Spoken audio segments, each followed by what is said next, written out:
Parade commander DSP Sunil Kumar द्वारा माननीय मुख्य अतिथि महोदय को निरीक्षण देने के लिए आगे बढ़ते हुए इस राष्ट्र को सार्वभौम सत्ता संपन्न राज्य घोषित किया गया। इसका अर्थ था भारत एक ऐसे राष्ट्र का उदय जिसमें शासन होगा अपने नागरिकों का। इस देश का त्यौहार है 26 जनवरी, खुशियों का एक अंबार है 26 जनवरी। अपना संविधान, अपने हक, हमें मिले गणतंत्र का उपहार है 26 जनवरी।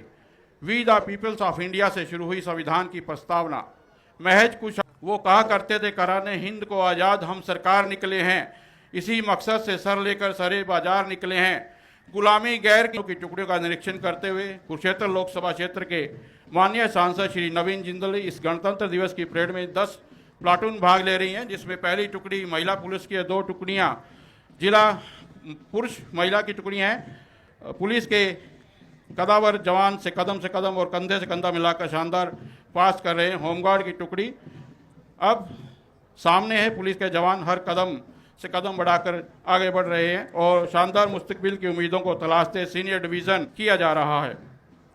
इस परेड में स्काउट की टुकड़ी और गर्ल्स गाइड किसी से कम नहीं। आज के मुख्य अतिथि महोदय परेड का निरीक्षण करने के उपरांत मुख्य मंच की ओर आगे बढ़ते हुए कुरुक्षेत्र लोकसभा क्षेत्र के माननीय सांसद श्री नवीन जिंदल जी, मुख्य मंच parade commander DSP Sunil Kumar जी।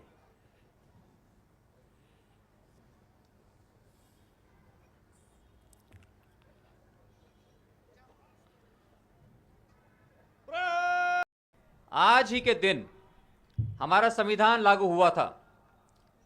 इस संविधान के कारण ही भारत को लोकतंत्र की जननी कहा गया है। हमारा देश दुनिया का सबसे बड़ा लोकतंत्र है। हमारी सरकार ने नागरिकों को संविधान की मूल भावना से जोड़ने के लिए देश में एक अनूठी पहल चलाई। हमने भी युवाओं को संविधान के प्रति जागरूक करने के लिए देश का पहला संविधान संग्रहालय OP Jindal global university Sonipat में बनाया है।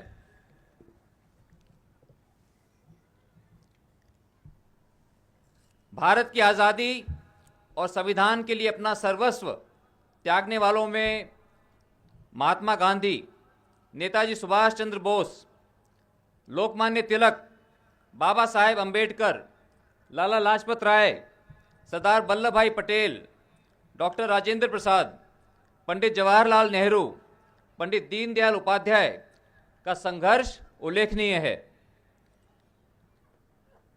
देश पर अपने प्राण न्यौछावर करने वाले और तिरंगे को अपने रक्त से सींचने वाले भारत मां के सपूत शहीद भगत सिंह, राजगुरु, सुखदेव, चंद्रशेखर आज़ाद और उधम सिंह जी के बलिदानों के कारण ही आज हम खुली हवा में सांस ले रहे हैं।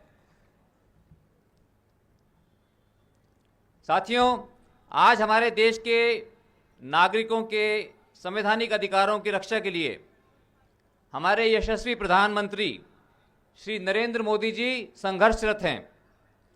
हरियाणा प्रदेश के लोकप्रिय मुख्यमंत्री श्री नायब सैनी जी उनके साथ कंधे से कंधा मिलाकर अथक मेहनत कर रहे हैं।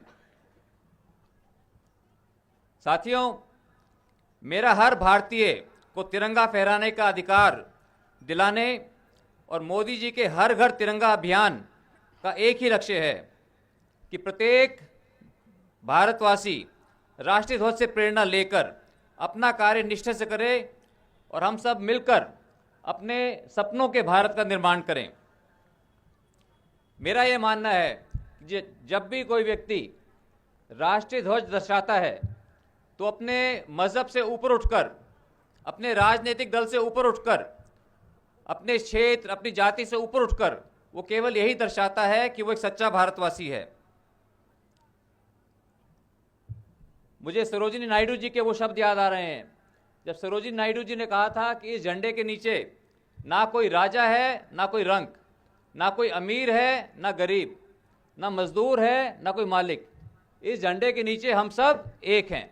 यह हमारे महान राष्ट्र की आत्मा और हर एक भारतीय के दिल की धड़कन है। इसलिए आज गणतंत्र दिवस पर मैं आप सभी को अनुरोध करूंगा कि प्रतीकात्मक रूप में हम हर रोज अपने सबसे देश के पावन प्रतीक तिरंगे झंडे को दर्शाएं और उससे प्रेरित होकर अपने आप को देश के लिए समर्पित करें। आज गणतंत्र दिवस के इस पावन अवसर पर कुरुक्षेत्र की धरती हमें गीता का यह संदेश देती है कि हमें अपने राष्ट्र के प्रति अपने कर्तव्यों का पालन निस्वार्थ भाव से करना चाहिए। अगर हम सभी मिलकर अपने अपने कार्यों को ईमानदारी से निभाएं तो भारत को विकसित बनने से और देश के 150 करोड़ लोगों को खुशहाल और संपन्न होने से दुनिया की कोई ताकत नहीं रोक सकती। हमारी सरकार लोक कल्याण के उद्देश्य से महिलाओं, किसानों, युवाओं, सरकारी कर्मचारी और ज़रूरतमंद लोगों के लिए कई योजनाएं चला रही है। लाडली योजना, नमो ड्रोन दीदी, मेरी फसल मेरा ब्यौरा, किसान सम्मान निधि, पीएम मुद्रा योजना, कौशल विकास, कैशलेस इलाज योजना और आयुष्मान योजना से प्रत्येक वर्ग लाभान्वित हो रहा है। सरकार द्वारा कृषि, उद्योग, व्यापार, रोजगार, शिक्षा और स्वास्थ्य के क्षेत्र में ई गवर्नेंस के माध्यम से क्रांतिकारी बदलाव किए जा रहे हैं। हमारे लिए बहुत गर्व की बात है कि हरियाणा के युवा अंतर्राष्ट्रीय स्तर पर मेडल जीतकर देश और प्रदेश का नाम ऊंचा कर रहे हैं। हरियाणा के देश की सशस्त्र सेनाओं में हर 10वां सिपाही हरियाणा से ही है, जो कि हमारे लिए बहुत गर्व की बात है। हरियाणा ने अग्निवीर नीति 2024 लागू कर अग्निवीरों को सुरक्षा कवच प्रदान किया है। आज गणतंत्र दिवस के मौके पर अपने सपनों के खुशहाल राष्ट्र के निर्माण के लिए हम सबको कुछ पावन संकल्प लेने होंगे, और वो संकल्प हैं कि हमें प्राकृतिक खेती की ओर बढ़ना होगा, जिससे कि किसानों की आय बढ़ सके, और बीमारियों को रोकने के लिए यह संकल्प बहुत आवश्यक है। आम आदमी की आय का बहुत बड़ा हिस्सा दवाइयों पर खर्च हो रहा है। हमें अपने खुद के स्वास्थ्य के प्रति जागरूक रहने का संकल्प लें, क्योंकि ये हमारा शरीर रूपी मंदिर, इसका ख्याल रखना बहुत ज़रूरी है। और ये कहा भी गया है कि health is wealth and wealth is health.